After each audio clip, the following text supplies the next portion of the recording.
Sa confession room, pinatawag ni Kuya si Abby. Abby, Yes, Kuya. napapansin ko na isa ka sa mga pinakamalalapit ngayon kay Mitch. Opo, Kuya. Kasi nung una po, Kuya, nung nasa Camp Star Hunt po kami, ako po yung unang nakapasok doon, Kuya, tapos pangalawa po siya. Lagi kami nagkukwentuhan, nag-open up ako sa kanya. Kaya parang mas nag-develop yung friendship namin, Kuya. Sa labas ng aking bahay, ganyan ka rin sa kaibigan mo. Parang ayoko po na nadadown yung kaibigan ko or pag may nakikita akong mali. Sinasabi ko agad, Kuya, para ma-improve siya. Ganun po, para hindi na siya maliitin o kahit ano, Kuya. Ganon na lang ang pagpapahalaga mo sa mga kaibigan mo. Ganon ka rin ba sa pamilya mo?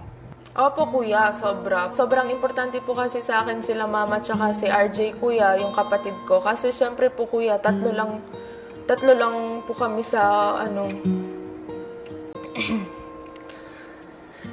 Tatlo lang po kami, Kuya. Siyempre po, mahal na mahal ko rin po sila, Kuya. Tsaka si Mama po talaga, sobrang laking sacrifice, Kuya, na ginawa niya po para sa akin. Kuya, nung una po kasi si Mama,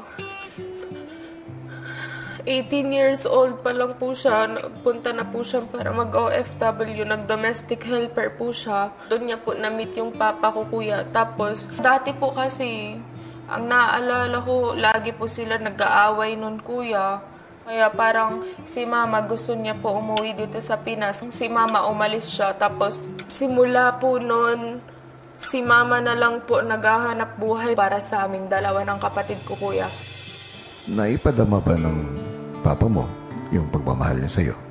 Kuya, ngayon po kasi na malaki ako, parang, Kuya, naisip ko na talagang nakulangan po ako sa pagmamahal ng isang ama, Kuya. Kasi syempre po, maaga po siya nawala. Nainggit din po ako pag may mga taong nagtatawag ng papa sa iba, Kuya. Sa isang pamilya, mahalaga ang suporta at pagmamahal ng bawat isa. Opo, Kuya. Alam mo ang kahalagahan ng pagsasama, ang kahalagahan ng pamilya. Opo, Kuya. Pagkakaroon ng mabuting pamilya ay hinahangad ng kaibigan mong si Mitch ngayon dahil gusto na niyang magpakasal. Opo. Anong saloobin mo tungkol dito sa mga plano ngayon ni Mitch? Kuya, ako po, kasi naririnig ko po yung mga kwento ni Ate Mitch na sobra gusto niya po bigyan ng magandang buhay yung anak niya, yung pamilya niya. Kaya ako, Kuya, masaya ako para sa kanya. Gusto ko po talaga na bahalagahan nila yung isa't isa, Kuya. Huwag po sila makinig sa mga ibang tao. Kung ano po yung nasa isip nila, kung gaano katatag yung pagmamahal nila, Kuya. Yun po lang yung papakinggan nila, Kuya. Ito rin ba ang dahilan kung bakit nagpupursige ka ngayon para matulungan siya? Apo, Kuya, kasi siyempre po, Kuya, naranasan ko po yung ganun. Kaya ayoko rin po maranasan ni Ate Mitch o kahit yung anak niya, Kuya. Ganun po, kasi mahirap po talaga. Kaya, Kuya, kahit ano po gagawin ko po para matulungan din po si Ate Mitch.